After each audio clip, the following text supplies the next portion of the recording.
Are you one of those people who is petrified by the idea of having to give a speech at work in front of your coworkers or to a team that you lead or manage?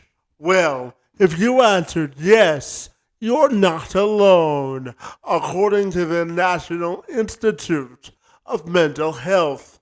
The fear of public speaking, or glossophobia, is the most common phobia, even ahead of death, spiders, and heights.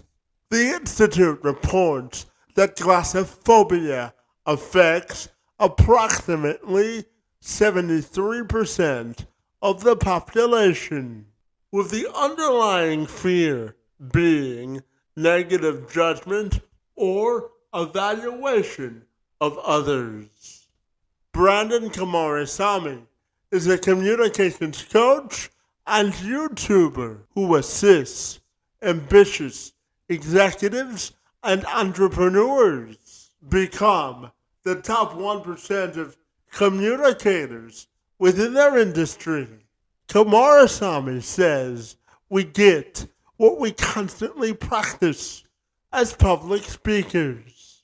The goal of MasterTalk, his popular YouTube channel, is to provide free communication tools to everyone around the world. Kumarasamy joined me this week to tell me how we all can utilize and maximize our potential as public speakers. I'm Kevin McShann. Let's have this conversation.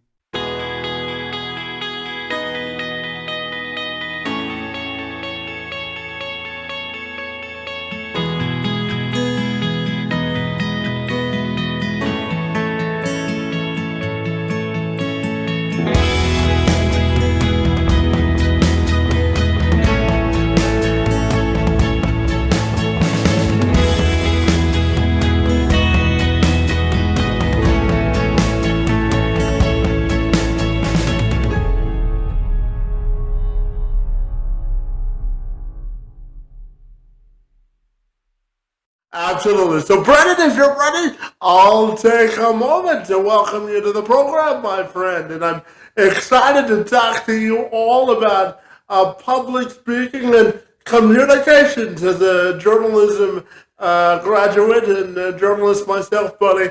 I circled this one on the calendar. Great to see you. And thanks so much for being here this afternoon. Of course, Kevin. The pleasure is absolutely mine. Thanks for having me. Absolutely no. Brenden, I know you spend your day jobs by helping ambitious entrepreneurs and executives become the top 1% in terms of communicators in their industry. So I'm wondering if you can tell me all about the great work that you do. Yeah, absolutely, Kevin. So for me, the story started when I was in college and university. I went to business school. And my goal was never to be a coach or a YouTuber or a business owner. That was never the focus. It was to get really good at getting a job. That was my focus. So I did these things called case competitions. Think of it like professional sports, but for nerds. So while other guys my age were playing rugby or football or soccer or baseball, I wasn't that kind of guy. So I did presentations competitively, and that's how I learned how to speak. But then as I got older, I started coaching a lot of students who were younger than me. Not because I was a great coach, but because the alternative they had was a rock. So I started helping them. And then I got really good at coaching people. So I had the idea for Master Talk, the YouTube channel specifically, because I felt that free information on how to communicate ideas wasn't really out there and available. So I started making videos in my mom's basement. And a few years later, it turned into a coaching business and a movement that I never would have anticipated. Yeah, absolutely, my friend. And you tell me that you get what you constantly practice. So, tell me how you came up with that philosophy and what it means to you, my friend. Yeah, for sure, man. I mean, practice is so important, Kevin, in everything that we do. And when we practice consistently, we get the consistent results that we're looking to get out of life. In terms of how came up with it and how I come up with most of my ideas, Kevin, what I do that I feel a lot of people don't do enough of is whenever you get a good idea, write it down somewhere. I have a notepad on my phone that's only for new ideas that I come up with. So whenever I'm in a spur of the moment or I'm having a conversation with someone like yourself and you ask me a question that I think about and I go, huh, maybe I can answer this better next time. I'm always thinking about ways to get my ideas to the next level. And another idea that I usually share as well is always look at what everyone else is saying. Because if you're looking at what everyone else is saying in your industry, you can agree or disagree, and the why behind why you agree or disagree with what other people think in your industry is also new thought leadership that you can implement into your game. Yeah, absolutely. Brenden, for me, I have as a motivational speaker, buddy, every time I come up with a new quote, I have a file folder on my computer, and I labeled it quotes from Kevin, so I don't forget, so I can relate that way too, right? I love it. What's your best quote, Kevin? I'd love to hear. One of the things that I live by, Brenden, is that I say that inclusion is the gateway to independence, because one of the reasons that I wanted to become a journalist, buddy, is I wanted to be able to give people the platform to share their stories because, I believe that celebrating diversity and diversity of perspective is a good thing, isn't it? Absolutely. I love that quote. Never heard that one before. It's a Kevin original, clearly. Yeah, if you want to trademark it, I'll only take 15%, okay? Sounds like a plan, man. So, Brenden, tell me about the YouTube channel, Master Talks, buddy, where you sort of give away all your secrets when it comes to communicating and helping people communicate better. Tell me all about it.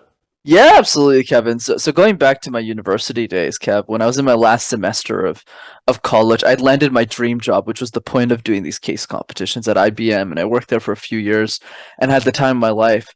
But in that transition, I realized that I was lacking a little bit of fulfillment in my life because I'd spent years coaching people and helping people, and I didn't have that next project, that next thing to do. And I felt a little bit like, is there something else that I can work on? And one of the students I had worked with over the years and I was coaching in university, Kev, actually gave me the idea for MasterTalk. He asked me a simple question, which was, how did you learn how to speak? And I said, huh, that's a great question. I don't really know how I learned how to speak. I just kind of worked on it and got better. He said, well, did you watch any YouTube videos on the topic? And that's what sparked the idea for MasterTalk. So I initially just started it to help people for free. That was really the goal. I didn't even know you could make money as a coach. So while I was working at IBM, I kept posting videos in my basement. And then after a few years, I was able to actually get clients for my YouTube channel, something I didn't even think was possible. And I replaced all my income and started doing it full time. Well, I tell people if you find what you're passionate about, you don't work a day in your life, right? Yeah, I guess so. Yeah, absolutely. And Brenda, tell me, I'm curious to get your thoughts on the whole notion of how being a good communicator can be a good strategic advantage. Absolutely, Kevin. Happy to talk about that. Here's the way that I think about this, Kev. What is communication at the end of the day? In my opinion, communication is achieving a specific outcome for a specific audience. So it's achieving a specific outcome for a specific audience. But the outcome in the audience can be very different. Some of it could be a sales call. Other people could be doing really well on a podcast. Or it could be as simple as convincing your significant other that we should have Mexican food tonight and not Chinese food. All of that is communication. So my argument always is that communication is an accelerant of dreams. So the three questions I ask people is, what do you want?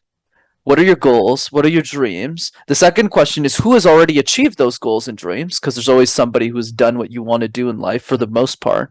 And the third question is what type of communicator is that person? The third question we don't really think about too much. We might aspire to be like our heroes, but we don't think about how is that hero of ours even communicating?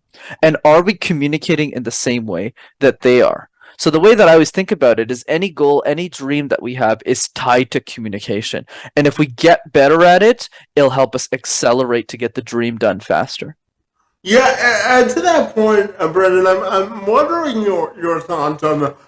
We talked earlier about diversity of perspective, and as you had mentioned, there are multiple ways that someone can communicate effectively. So tell me, when we talk about diversity in communication, what do you think of, Bonnie?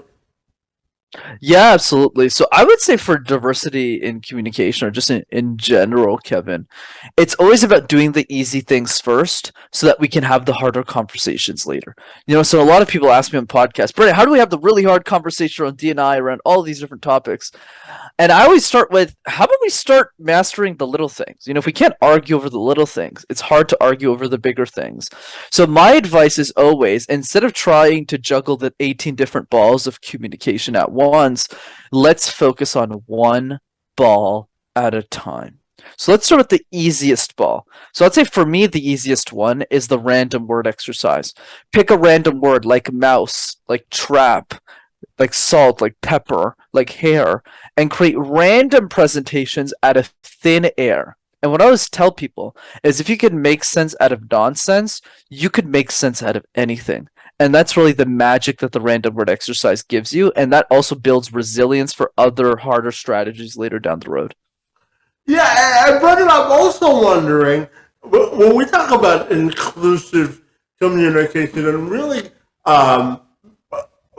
providing a platform or an avenue for conversations to become more inclusive to get a sort of a consensus outcome, how do you think we can make conversations more inclusive where everyone has a voice?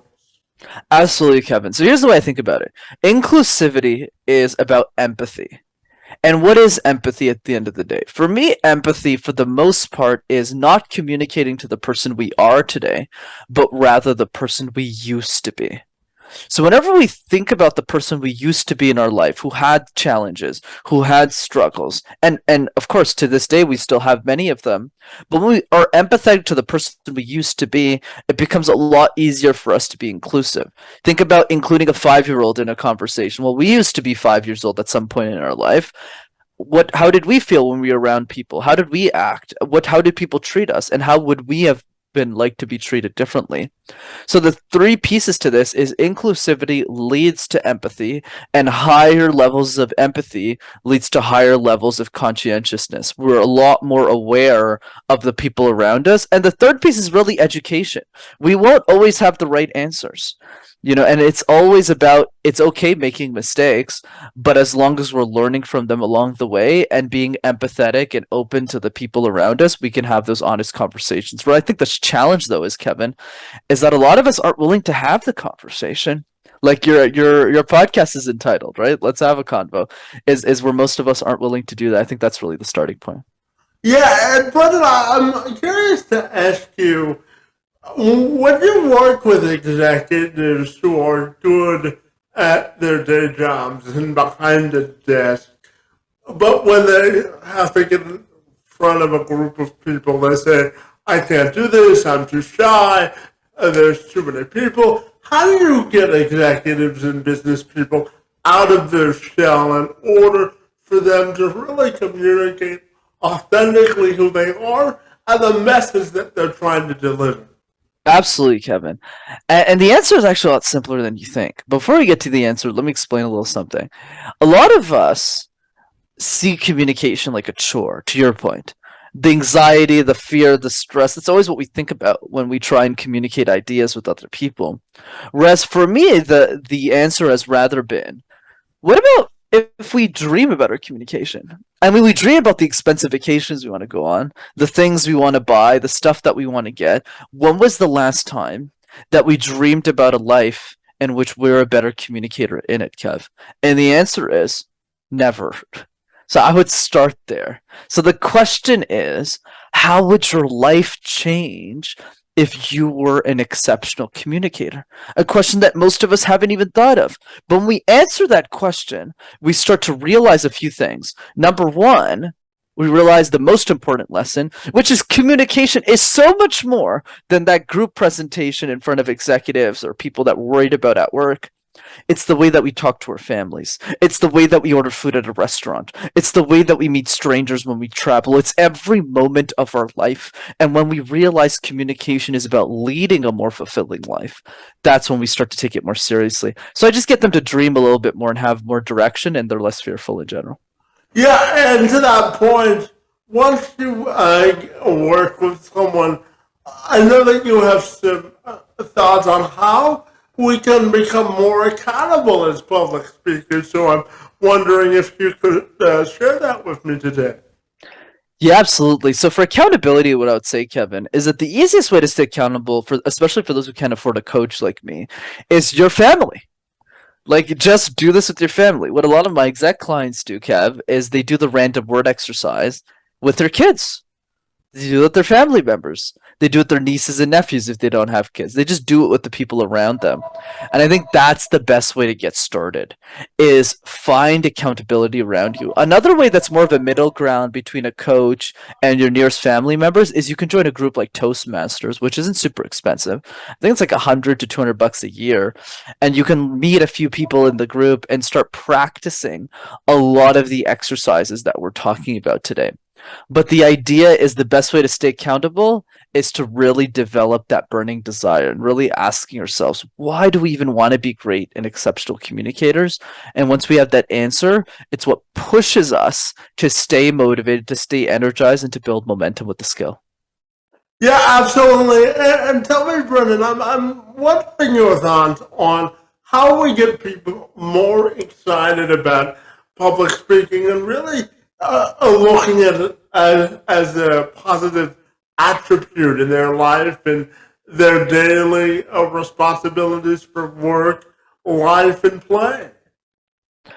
Absolutely. So the question, just to make sure, Kevin, was really around communication and play, right? How do we have more fun with this skill? Did I get that correctly? Yeah, how do we have more fun with communication, and how do we really really fortify our a commitment to be a good public speaker?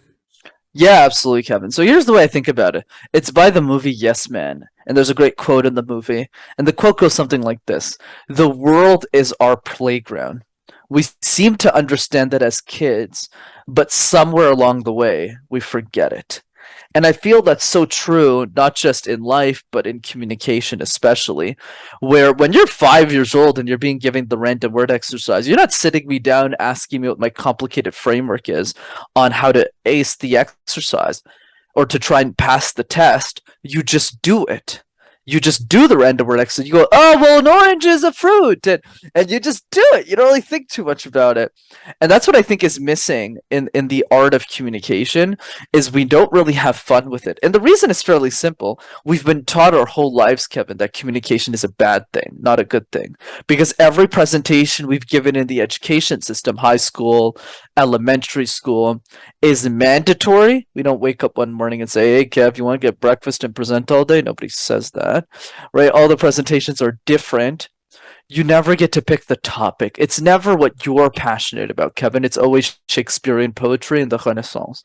And the third piece is that every presentation is tied to a punishment. So if you don't do a great job, you get punished for it. So not a great environment for us to practice. So for me, the best way to have fun is to get results and do little things that push us against the status quo. Here's another fun few exercises that we can do together. One of them is a random word exercise. A second one is so simple. Make a list of the people that you love and send them 20-second video messages just saying, hey, Kevin, really appreciate what you're doing in the podcast. I hope you're having a beautiful day. That's it. Simple. It's just so simple, nobody does it. Yeah, you have to stay committed to your craft, don't you? Absolutely. And what these video messages do as well, Kevin, is it helps teach us a valuable lesson, that communication is not a chore. Once we understand what communication is for, which is to help people. Like, I'll give you a funny example recently. A woman named Christina who interviewed me a few months ago, I told her about the video messages. She took action on it. Not a lot of people do. She sent a couple of video messages to her grandparents because she never sees them, and her grandparents were blown away. They were like, "Wow, we get to hear our granddaughter's voice. It's been so long," and it really made their day. And that's what communication is for. The video didn't need to be perfect. I'm sure she made a ton of mistakes, but it doesn't matter because the point got across anyways. Yeah, absolutely. And Brenden, I believe strongly that when we talk about priorities in life, that we make time for the priorities in life that are important to us. And I really believe that anyone has the tools to be a great public speaker if they're willing to put the commitment behind working on their craft, as I said before. So I'll ask the question this way. How do you think quality public speaking and your level of commitment are interconnected? Yeah, for sure. It's a beautiful question. So what happens, Kevin, is when we have a stronger reason to master our communication skills, the level of commitment that we have towards communication increases tenfold. So I'll give you an example. You probably worked on your communication a lot over the years because you want to be an amazing podcast host. So because of that, you're putting in the time to be a motivational speaker. You're putting in the time to share your message to people. And that trickles over into the way that you lead these awesome conversations with the guests that you have on. But for all of us listening to this podcast, it's also important for you as well to have that burning desire. Because once you have a high level of commitment, you have a reason for doing it, you'll push yourself further. Use me as an example. I mean, I started MasterTalk when I was a 22-year-old kid, Kevin. I have a crooked left arm. I have a bachelor's degree in accounting. And I had very little C-level executive experience when I started coaching a lot of those execs. Who in the world am I to share my message with the world? But the point, Kevin, that I want to drive is I didn't do it for my executives. Even if I love them to death and they pay my bills and they're super awesome, I did it for the 15-year-old girl who couldn't afford me. I thought about the next Elon Musk. Because the next Elon Musk, Kevin, is probably some 15-year-old girl in South Africa or Cambodia who can't afford a communication coach. So I said, who is she going to relate to? Is she going to relate to the 60-year-old guy with 7 PhDs and is about to retire, or is she going to relate to me, even if I'm not perfect, even if I don't have the answers? And the answer became yes, I need to take action regardless. So we need to have that sense of ownership as well for the ideas we want to share with the world.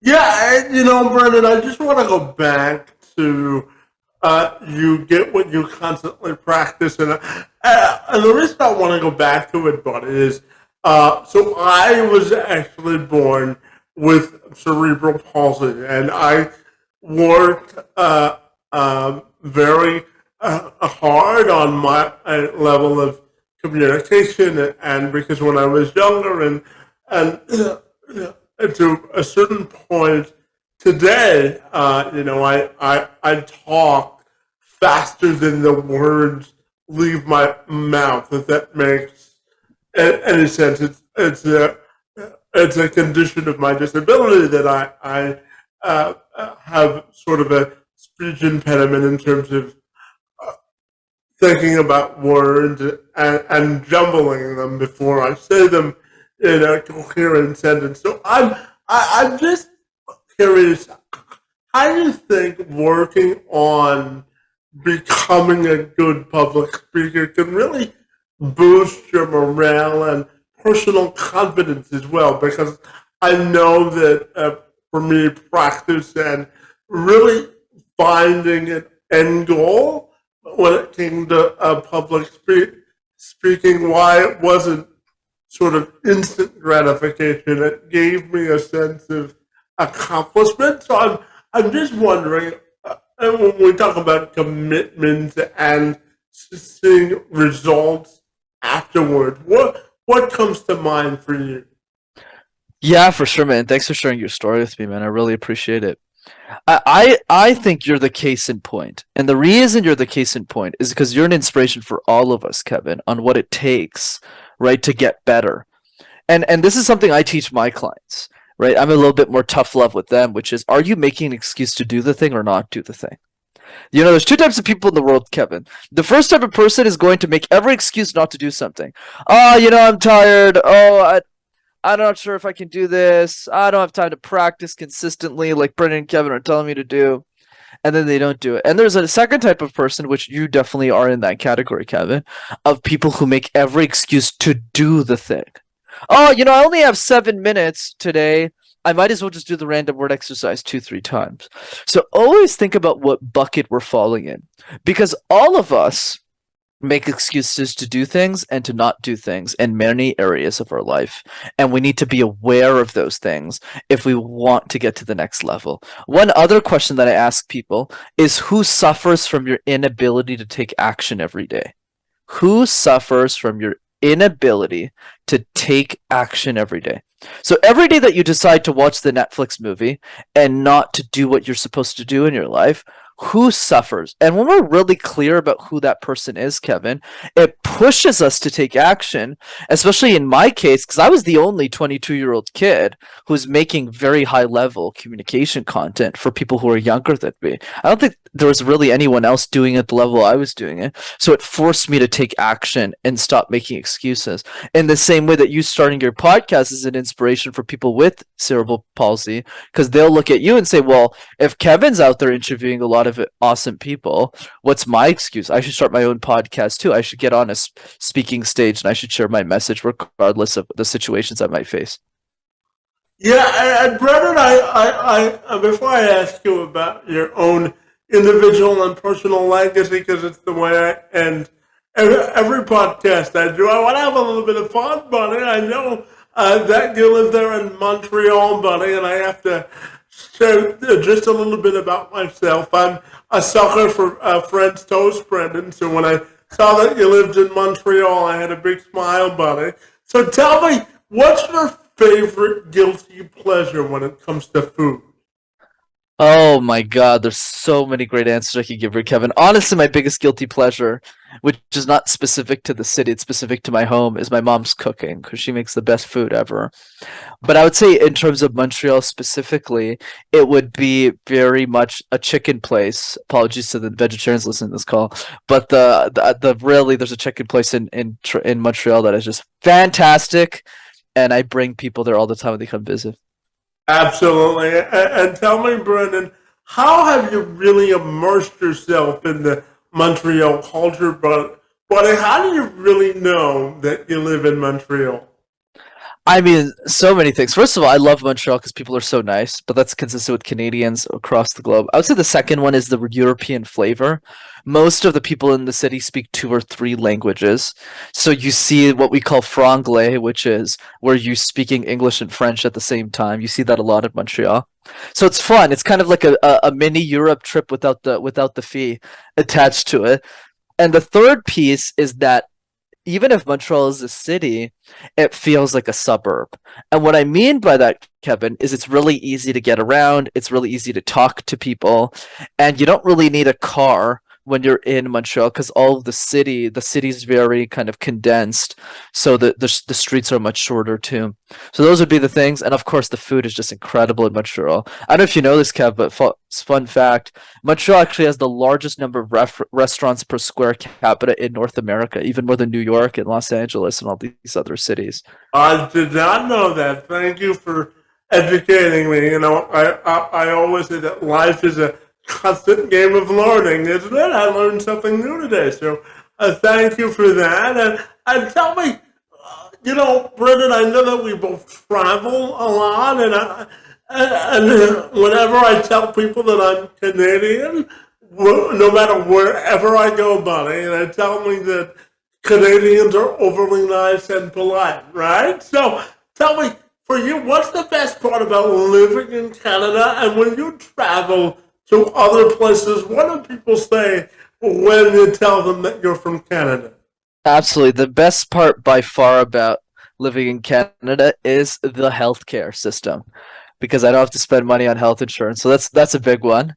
So that I'll take to the bank every day of the week. But in terms of when I travel, the biggest thing by far, definitely I get the same comments as well. Oh, you're not American, you're Canadian. So That's amazing, and that's positive, and it also helps me network better with people because they're less intimidated by me. So yeah, super grateful. Yeah, absolutely. And Brendan, I'm curious to get your thoughts here because, for me, life is all about celebrating the wins in life, no matter how big and how small. So tell me, for you, how do you celebrate the wins in life and what are you most grateful for? Yeah, absolutely. And I'd love for you to answer the question as well, Kevin. I'd say for me, yeah, this is something I struggle with most of my life, and I still do. That's why I have a coach to help me with celebrating wins, because I'm super ambitious. Like I'm sure a lot of people are listening to the show, and you're super ambitious. The con is you don't really take the time to smell the roses. And Aubrey Marcus said once in a podcast that really moved me. And he said, "What if this is the last time?" And I said, "Last time for what?" He said, "What if this was the last time that you could smell roses? Would you spend more time around roses? Would you go to a rose garden? Would you really appreciate? What if they went extinct in 50 years?" And when he said it that way, it really moved me in the sense that a lot of us don't take the time to smell the roses in our life, our own rose gardens. And I don't mean the flower, I mean the little things that we get right instead of focusing on the things that we get wrong. So the way that I celebrate and the way that I get myself to do it is I force my coach to do it for me because I'm not good at just doing it on my own. If you just leave me to my endeavors, I never do it enough. So yes, I'm forced to do it every month, and I'm glad he forces me to as well. In terms of what I'm grateful for, I mean, so many things, but I would say the biggest one is definitely my mom and my sister. I wouldn't be able to run the MasterTalk machine without them working in the background and making sure that my life is optimized for me. So super grateful. Yeah, optimizing life is always important, and family is also when it comes down to it, and when it needs to be, they can be free labor too, right? Absolutely. Yeah, since you wanted me to answer the question, I'll answer it this way. Brendan, I look at life as a chance to be tremendously impactful. People always tell me that they view me as an inspirational person, and I simply tell them that I live my life. But as I get older, I'm all about finding impactful ways to leave a tremendous imprint of impact, because if you impact other people's lives, uh, my belief is that the rewards that you get personally will multiply if you enrich other people's lives. And I'm wondering your thoughts on that philosophy as well. Oh yeah, I completely agree, Kevin. I'm a big believer in the idea of impact too. Scott Harrison, one of my greatest heroes, the CEO of Charity Water, he says it so well. And what he says is that the goal is not to live forever, but rather create something that will. And that really stuck by me because I asked myself a very important question when I was 22, 23, 24 years old. And the question was, am I really creating something that's going to live forever? Before I went serious on Master Talk. And the answer before Master Talk was no, I'm not really doing anything meaningful with my life. And that's when I really start to optimize for my time. So yes, I think giving back and creating impact is really the only thing we have left to do on Earth, especially when we get what we want out of it. So I'd encourage people to do that more. Yeah, and Brendan, I'm gonna ask you the final question about legacy this way. A few weeks ago, I interviewed a business coach and author by the name of David Afrin. He lives in Denver, and David, when I asked him the question about legacy, he told me something that's really stuck with me since our interview. And he told me that your legacy isn't defined by when you're born and or when you die. It's defined by the dash in the middle.